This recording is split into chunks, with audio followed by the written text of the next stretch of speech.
Hello, welcome to this 17th edition of Thoughts of a Whole Brain Man. And on this occasion, we're discussing mundane astrology. Mundane astrology doesn't mean boring astrology. No, it means the astrology of the world. It comes from the French word monde, meaning the world or the world's soul. So, mundane astrology explores sociology, groups, collectives, nations. So you can think of it as a sociological perspective on astrology or an astrological perspective on sociology, depending on which way you want to view it.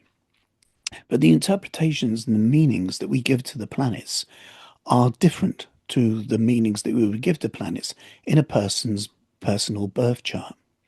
So, for example, in a personal birth chart, the sun represents your basic sense of self, that which your world revolves around.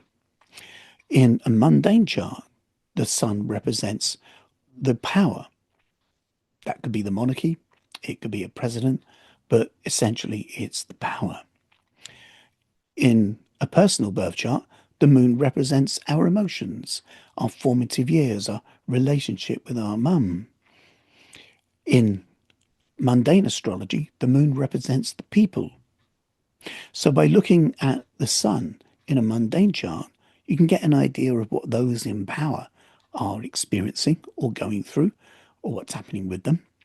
And by looking at the moon in a mundane chart, you get an idea of what the collective population are experiencing. Looking at the relationship between the sun and the moon in a mundane chart gives you an idea of the relationship between those in power, or the power base, and the population. Are they in harmony? Are they in discord? And what might happen as a result of either of those things? So, in mundane astrology, Mercury, instead of representing communication, language, and motor coordination, it represents the communications of the country. So, that's media networks, logistics, transport networks. Mercury in astrology is associated not just with Gemini, but with Virgo as well. So, Mercury also represents, via the lens of Virgo, the health system of the country. That could mean literally the health of the country, pandemic times, or the logistical system of it, i.e., the NHS, if you're in the UK. Venus in a personal birth chart can represent resources and love and that which we love. So, in mundane astrology, Venus can represent agriculture, resources, times of famine, times of plenty. It can also represent a relationship with the beauty of a place, architecture, for example. Mars, in a person's birth chart, would represent their relationship with temperament, whether or not they assert themselves and express themselves outwardly, or depress themselves and bottle it all in. Whether or not a person expresses themselves through assertion or expresses themselves through aggression, and a person's relationship with aggression and hostility. Competitiveness is a part of this as well. So, obviously, in terms of a country, that can represent things like sports and prowess in games, but it can also represent conflict or armed conflict. Jupiter in a person's birth chart represents our belief system, our relationship to beliefs, religions, philosophies, our desire to go beyond the horizons of that which we know. And we can do that with our feet by traveling around the planet, or with our mind by going around the universe and doing a thing called learning.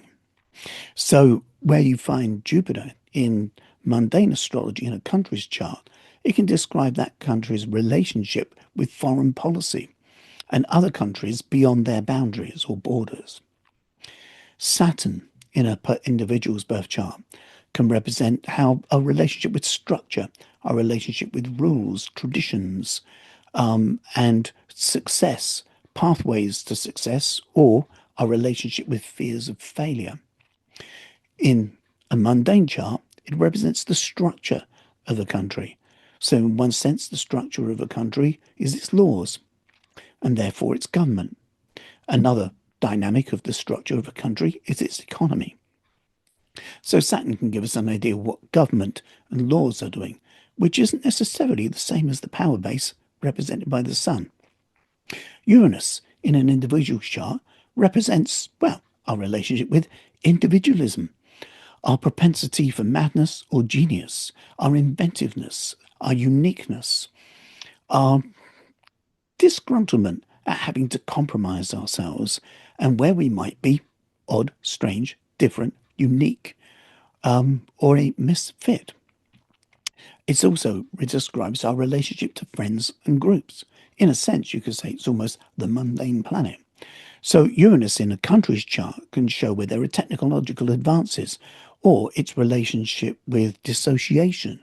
Sometimes countries are open to other countries. Sometimes they close off and draw inwards. So what's happening in the mundane chart of a country, when you look at the condition of Uranus, can give you an idea of where they are in that sort of orientation. In a personal birth chart, Neptune can represent clarity. It can also represent confusion and idealism, which is often accompanied by, a sense of disappointment as well. So Neptune in mundane astrology can represent compassion and kindness and empathy, but it can also represent chaos and disruption and where things are confused and bewildered as well. Pluto in an individual's birth chart can represent self-empowerment, the core of an individual where they decide how they're going to navigate the world consciously but also unconsciously. Whenever we experience times of difficulty and trauma, we don't often work through everything in the moment. Sometimes if a person has, say, for example, a fall or a car accident, they won't deal with the details of that. How come my foot slipped on the clutch, or how come I steered the wrong way? They'll have an amnesia for a while their body repairs, and then they'll have flashbacks, and then they can analyze. So that defense mechanism that we have, that our ancestors developed, where when we have times of difficulty or trauma, we sometimes park these things into an amnesia box. If the things that are parked into the amnesia box for review later remain there, now we have unresolved issues which pop up later on. In other words, we can repress things, and that means then we become unconscious of them. And repressed issues can surface later in what modern people would call triggers. So Pluto represents this process of both repressing that which is difficult, but also the release into conscious awareness of that which is challenged from the history, painful, traumas, that which is taboo, our propensity for self-disgust and self-loathing. So what's happening with Pluto in a country's chart shows the nation's relationship with all of that, right? And whether or not the country as a whole has a healthy sense of self-empowerment or is wrestling with things like that. So sometimes when you're looking at global conflict, you can see it as this country is attacking that country. But you can also see collective dynamics of trauma being worked through, trauma being released. Sometimes things can happen 500, 600 years ago between two countries. And then here we are in the present time. And all of that stuff from the past is now coming up into the present moment. So a person isn't just dealing with, living in their part of the world. They're dealing with the collective psyche's dynamics as well. This is quite useful to look at. So just to give you an example, this is the United Kingdom's birth chart. Now, some people say, how can a country have a birth chart? A country is just a landmass. No, it isn't. The Earth is the landmass. A country is an idea. The birds do not recognize the borders. They just fly around the planet. The insects fly around the planet. But humans draw lines in the sand and say this side of this line is country A and that side of the line is country B. It's a conceptual dynamic. And because a political identity is a conceptual dynamic, that means it begins at some point in history. So the United Kingdom first became called the United Kingdom on the 1st of January 1801 at midnight. And this is the astrological chart of that. Prior to the United Kingdom, it was called Great Britain. And if you go way back, you've got Britannia, and before that, you've got Albion. So this is the birth chart of this political construct of the United Kingdom. And just by looking at this, you can see, for example, that our relationship in a birth chart, personal birth chart, the seventh house represents marriage and relationships. The first house represents the face that we show to the world. So we show Libra, a charming, gentle disposition is our face. We play cricket. But look at our relationship with other countries, and that we're competitive. We can also be hostile with Aries on the seventh house. We have Uranus in the 12th house. This suggests that we can have a relationship as a country that's generally humanitarian and compassionate. So our relationship with networks and systems is a humanitarian drive, and we express a lot of compassion. We use technologies for compassion as well. An analysis of the UK's chart can be quite an interesting thing, just to get an idea of the British psyche.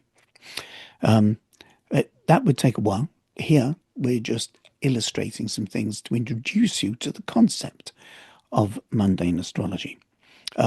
If, by the way, you're watching this and you think, I'd actually like a full analysis. It takes a couple of hours. I'd actually like a full analysis of the UK's chart. I want to understand the character of the country as in a general sense, and maybe even look at how that relates with me as an individual, which you can do as well. You can compare the two birth charts together.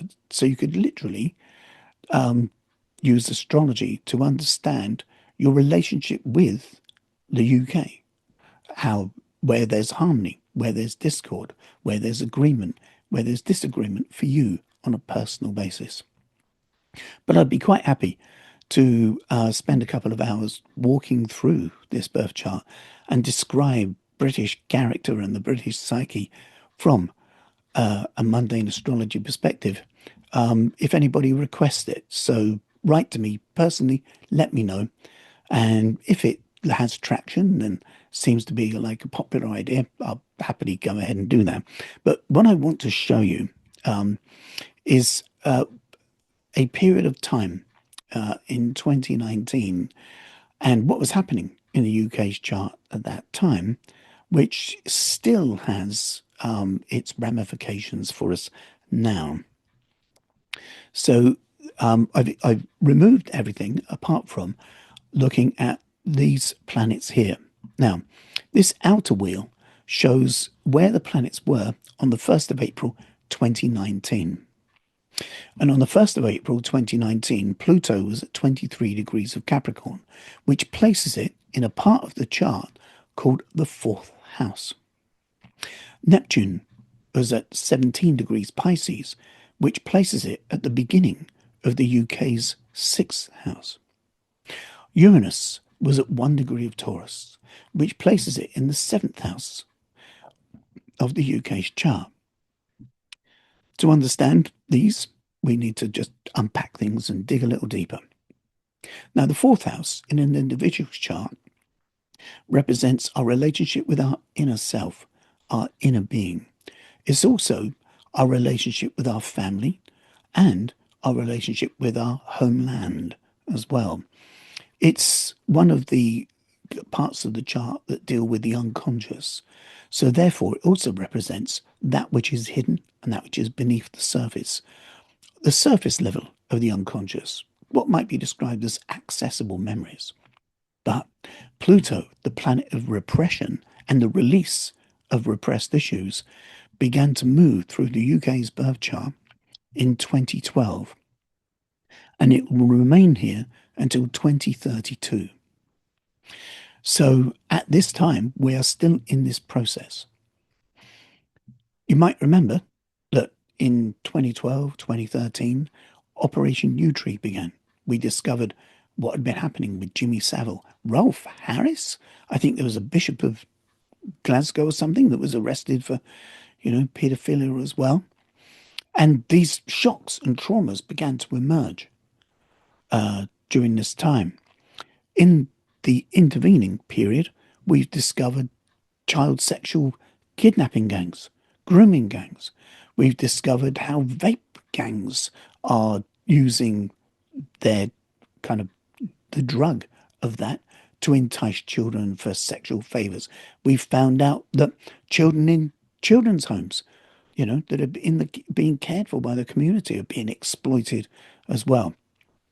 And there might be, and there's bound to be much more than that. The royal family, what's happened with Mountbatten Windsor, the Epstein stuff, all of that is all very typical, if you like, of that which is unsavory, that which is the shadow of the British psyche is coming up to the surface. As soon as the Brexit thing began to get traction, suddenly you noticed it was almost like giving racists tacit permission to be openly racist. And that is gaining ground. So there's, in this last period of time, you can see that the way that people talk to each other, the dispositions that people have on social media, the lack of courtesy, the increase in hostility, rudeness, disdain, discord is growing and growing and growing. And there are these binary, polarizing dynamics, politically, sociologically, in all manners of life. Even families getting torn in half between Leavers and Remains, which is kind of reminiscent of those schisms that have been in the British psyche since Cavaliers and Roundheads, So things are becoming extreme, and extremism is coming up to the surface. Pluto is the slowest mover of the planets, and it will be in the UK's fourth house until 2032, which does suggest or imply that up until 2032, possibly 2033, there will be more scandals, more shadow, more things revealing themselves. It isn't a done deal yet. Now, you might know that sometimes if you want to clean the kitchen, it gets messy before you get it tidy. So, in a sense, the lancing of the boil and the repugnant stuff that comes out of that hasn't finished that process. So the tidying up and the cleansing period can't begin, So I don't know the details of exactly what's going to come up next. We can't know that because that's what unconscious means. Unconscious means you do not know. It's not conscious, it's unconscious. So the things are still below the threshold of conscious awareness that have yet to surface are going to be a surprise because they always are. That's the nature of it. But at least you know the time frame, right? This period of time will have an ending, and then things will be more settled from 2033, 2034 onwards, because you have to give it time to adjust into its new thing. It's like trying to work out, when does spring begin? Does spring begin at snowdrops? Does spring begin at catkins? Does spring begin at lambing time? Does spring begin at daffodils? When exactly is it? So in terms of like seasonal type change, there isn't a line in the sand. This is the demarcation point. But we do know that when Pluto moves into the next house, the fifth house, which is here, around 2032, 2033, the intensity of all of this kind of lancing of the boil will die down and fade away. At this time, in 2019, you notice Neptune is just at the beginning of the UK's sixth house. Now, you could say that, of course, if you watch the video on the nature of astrology, you'll know that my relationship with astrology isn't causal, but I see this as a correlation, an art of correlation, not a science of causality. So I don't think Neptune going through the UK's sixth house does something to the UK. I think it describes what's happening in the UK. So Neptune, you may remember, is a planet that can represent clarity, but also chaos, befuddlement, confusion, and bewilderment. The sixth house is a house of logistics, of the health service, of analysis. And so, this planet that can represent a period of time during which chaos will ensue has been going through the UK's house of logistics and organisation since 2019, and it's going to be there until 2029. So, at the time of recording, there's still another 3 years to go. And then Neptune will go into the UK's seventh house of relationships and marriage, and has a conversation for another day.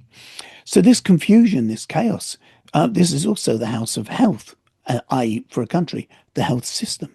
So, the NHS has been having Neptunian dynamics, a great deal of compassion because the COVID period was in this period of time.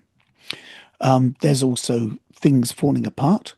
In one sense, there's been an exodus of doctors and nurses because the wages are so poor that they're leaving for the private sector, and that's depleting the NHS.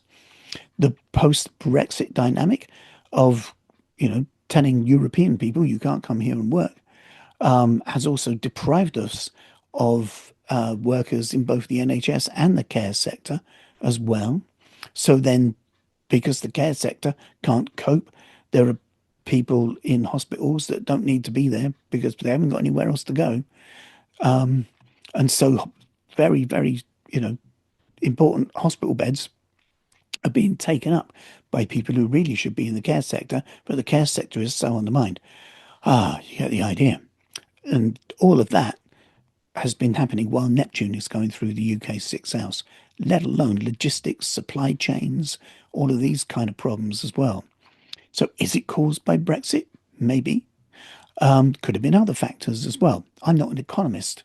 I'm an astrologer. So I don't understand enough of economic dynamics to be able to talk about that with any sense of acuity. But I do know that the kind of chaos and things that we're going through is synchronously entwined with Neptune's passage through the UK's sixth house, and also that it has an end point, and that will be 2029. So I don't know what's going to happen from 2029 onwards that allows the UK to kind of rectify things and for the chaos and supply chains, etc., to improve. But something will take place that's going to change things. At this time, in 2019, Uranus was moving through the United Kingdom's seventh house. Now, in an individual's chart, the seventh house represents marriage and relationship. Uranus represents individualism and dissociation and going my own way, doing my own thing. And it was during this period of time that we literally divorced ourselves from Europe. If a person has Uranus going through their seventh house of their personal chart and they're in a relationship prior to that, if there's something about the relationship that isn't quite right, if there are disgruntlements that haven't been worked through, if there are desires to escape for freedom, but the person hasn't yet done it, you'll find that that latent, secret desire for freedom and to break off will more than likely take place while Uranus goes through their seventh house. So that's what happened with the UK. The timing, astrologically, is quite astonishing. There is an awful lot of poisonous shadow emerging from through the British psyche. There is chaos in our logistics and health system, and we have separated ourselves off. Little England has become Little England. Yes. So, where are things now? Well, that's something that we're going to look at in the course coming up, looking at the astrology of nations. We're going to focus on the UK because I'm cognizant about that. I understand UK dynamics and it's easier for me to talk about it. But looking at America and other countries, Ukraine, Russia, I don't know the details or the names of all the politicians involved. So that means, in a sense, I'm looking at things from a raw astrological perspective without being influenced or biased by ideas of who and what and when and how. So, in that kind of sense, you get more of a purist astrological lens. So, there'll be two sessions looking at the UK, and then we'll look at each country in turn. And if this is of interest and you'd like to kind of, yeah, you want to have a look at these things, there is a special offer at the moment that ends on the 5th of April. We're going to be doing these from the 12th of April onwards on Sunday afternoons. So please get in touch if you'd like to find out more. But thank you very much indeed for looking at this. And there will be a version of this without this little bit on the end for general view at a later date. But it seems important to let you know that you can find out more about this because there's something happening very, very soon. But thank you for your time and enjoying Thoughts of a Whole Brain Man. Thank you. Bye.